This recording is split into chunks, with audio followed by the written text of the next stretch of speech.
Part 1. The strange nature of understanding. Think about the last time you truly understood something. Not the moment you learned it, but the moment you actually understood it. The moment it settled into a different place inside you, acquired a deeper place. There's the gap between those two moments, isn't there? Between learning and understanding, between knowing and seeing. And that gap is not filled with information, it's filled with time, experience, distance from the moment itself. Which raises something strange. If understanding requires distance, if we often only see clearly after the fact, then what does that say about right now? What does it say about the decisions you're making today, the things you're certain about today, the way you're reading your own life today? Maybe today by its very nature, is the place with the least perspective. Not because you're not intelligent, not because you're not trying, but simply because you're in it. You're inside it, and when you're inside something, you can only see what that something shows you. Tomorrow, not today, but the vantage point, stands slightly outside today, and from there, things look different. That's not mystical. That's just the geometry of perspective. Part 2, what standing outside looks like. Let me give you an ordinary example. Think of time you were upset, genuinely, deeply upset, about something that a year later you could barely explain to someone else. Not because your feelings weren't real, they were, but because something about the closeness of it made it enormous, made it fill the entire room of your mind. There was no wall to lean against, no window to look out of, just the experience, vast, immediate, overwhelming. And then gradually time passed, you moved slightly away from it. And from that new position, you started to see edges, proportion, context. You started to see the room, not just the ceiling pressing down on you. Now here's the part I want you to really think about. You didn't become smarter between then and now. You didn't gain new information about the event itself. What you gained was distance, perspective, a different angle of light. And that changed everything. So when we ask what does tomorrow know that today doesn't, perhaps part of the answer is this. Tomorrow knows the shape of today. Today can only feel its weight. Part 3. The problem of living forward. There's a line often attributed to a Danish philosopher. The idea that life can only be understood backward, but it must be lived forward. I think about that often, because it contains a real difficulty. We don't get to pause the film of our lives and rewind. We're always in the middle of it, always in a scene with no script, no director, no awareness, yet of what this moment is setting into motion. We make choices, and the choices make things, but the things they make, we often won't see for months, years, sometimes not in our lifetimes. Think of a friendship that ended. At the time, it might have felt clear, a falling out, a misunderstanding, a drift. But looking back from a certain distance, you begin to notice something else, a pattern in yourself, a tendency, a way of needing people, or pushing them away, that had been quietly running underneath the whole thing. You couldn't see it then, not because it wasn't there, it was, but because you were inside it, living forward through it. And that's not a failure of intelligence. That's just a condition of being a person in time. What changes is not the facts of what happened. What changes is your ability to hold them in a larger frame. That larger frame, that's what tomorrow eventually offers. And the question worth sitting with it, is there any way to borrow even a small amount of that frame before tomorrow arrives? Part 4, when we walk into the same wall. Let me ask you something else. Have you ever noticed yourself in the middle of a familiar frustration and suddenly felt a strange sense of recognition? Not recognition of the situation exactly, but recognition of something in yourself. A quiet awareness that you've been here before. Not here, not this specific room. this specific argument, this specific moment. But this feeling, this pattern, this particular flavor of confusion or sadness or stuckness, and there's something especially strange about those moments. Because in that fraction of a second, you can almost see yourself from the outside, almost step back and say, wait, I know what this is. But then, and this is the part worth really noticing, the moment usually passes, the closeness returns, the fullness of the present pulls you back in, and you continue through the wall instead of around it. Why? Why do we all so often understand what we're doing and still keep doing it? I think part of it is this.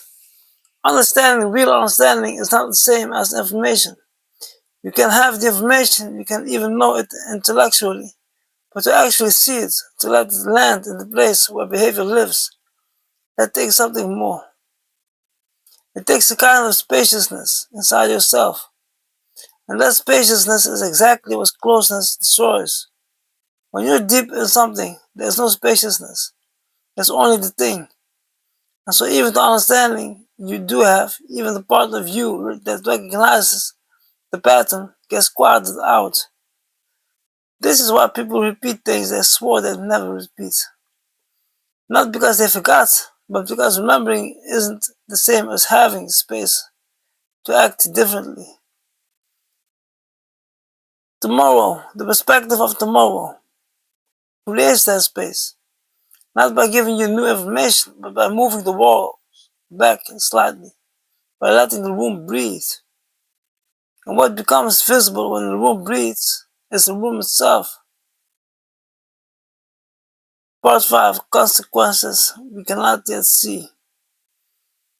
Here's another angle on this. Right now, in your life, there are consequences for me. Things you did a week ago, a year ago, a decade ago, slowly working their way through the world toward you, like water moving through a rock, not rushing, just moving, patient, inevitable. You cannot see them yet, not because you're not looking, but because there is a delay between cause and effect that is built into the nature of things. The seed doesn't show itself above ground the day you plant it. A habit doesn't reveal its full weight the day you form it. A conversation, careless or kind, doesn't always show its consequences in the room where it happened. And yet, those consequences are coming. They're already in motion. Tomorrow knows about them. Not because tomorrow is magical, not because the future is predetermined, but because tomorrow will be closer to the point where these things become visible, where the water finally reaches the surface, where the seed becomes something you can hold in your hands and say, ah, that's what that was. This is a slightly uncomfortable thought. If you let it sit, because it means that whatever you're doing right now, however small, however habitual, however unremarkable it feels, it is setting something in motion. And today cannot tell you what. Only the distance of tomorrow will reveal that. Part 6, the question behind the question. I want to slow down even further now, because there is something underneath all of this that I think is worth naming. We've been talking about perspective, about distance, about the gap between living through something and understanding it. But there's quite a question hiding inside all of that, and it's this. If perspective is what creates understanding, then what is understanding exactly? Not as a concept, not as a dictionary definition, but as an experience. What does it actually feel like in the body, in the mind, in the quiet of a moment to truly understand something?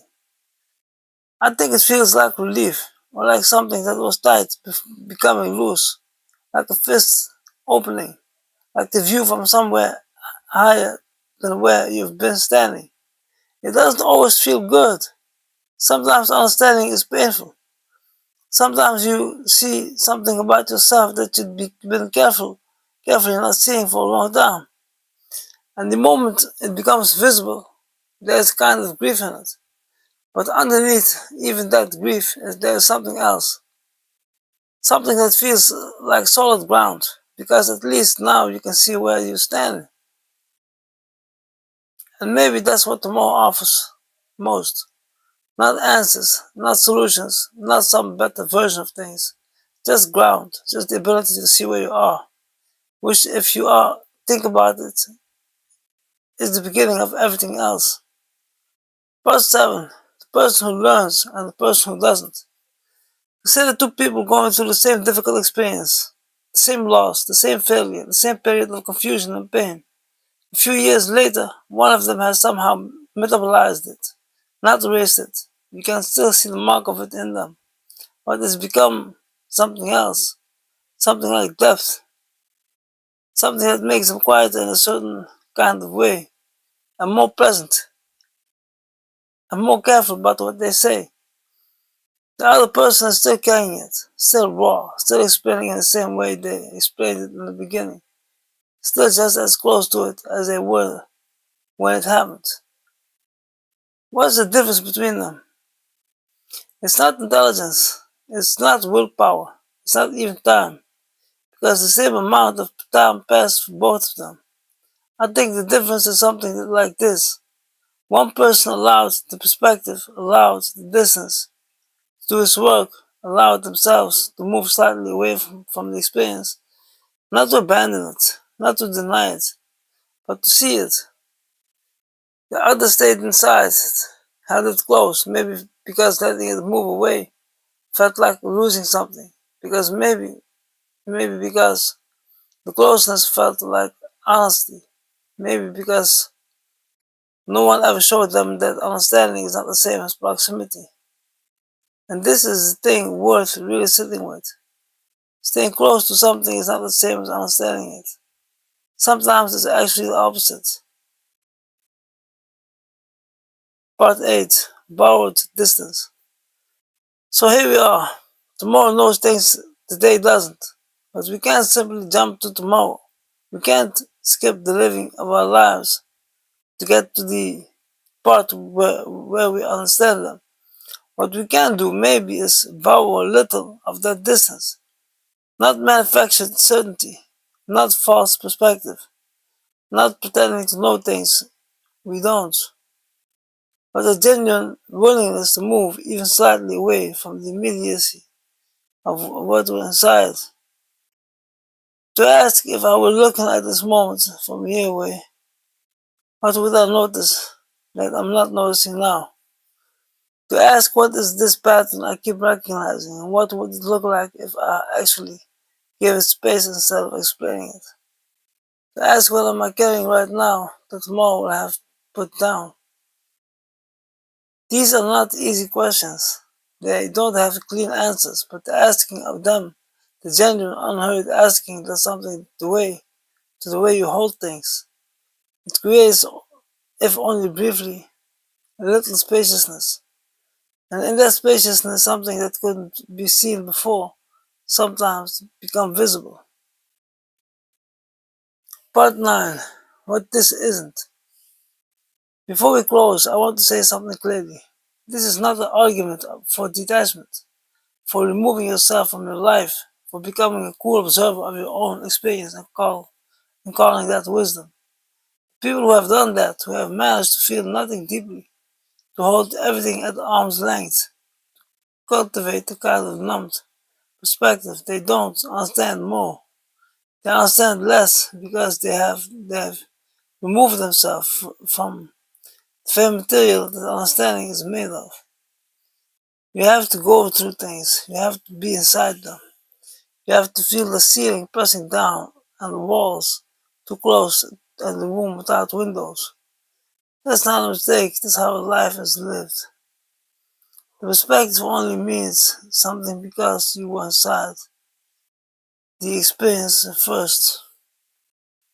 The most understanding is only possible because today was actually lived. So this is not about standing back. It's about allowing yourself gently, without forcing it, to be occasionally both inside and slightly outside. Present in the experience and also occasionally watching yourself. in it with a quiet, curious eye, not to judge, not to fix, just see. Closing. What does tomorrow know that today doesn't? I've been sitting with that question for the length of this conversation, and I still don't think I can answer it cleanly. I'm not sure a clean answer is what the question is asking for, but here's what I think I do know. There's a version of you that exists slightly further along, not wiser by accident, not changed by magic, but changed by the quiet accumulation of perspective, by distance, by having allowed the rooms of your experience to breathe. That version of you sees today differently than you do right now. Not because they have more information, but because the information you already have settled, you already has settled into a different arrangement. Taking a different shape, becomes something you can actually hold, instead of something that holds you. The question, what does tomorrow knows, is really a question about the conditions under which understanding becomes possible. And what I hope you've learned, what I hope you're leaving with isn't an answer.